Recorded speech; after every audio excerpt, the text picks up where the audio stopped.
This is a demonstration of NSPEAK automatic voice announcement system. There are different models of NSPEAK for different applications. What you are seeing here is NSPEAK time-based voice announcement system. The messages that you want to play out on the device can be stored on the device in the form of a MP3 files.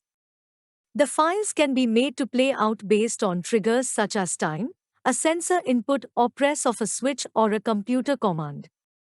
The device can be configured through Wi-Fi interface.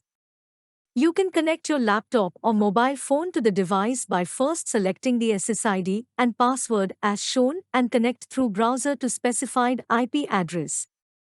Then you have to log in using user ID and password. A menu will be displayed like this. A timetable, indicating at which time which MP3 file is to be played, can be set up as shown. 10 entries can be made in the table for different times of the day, selecting different MP3 files. At specified time, the selected MP3 file will play out like this.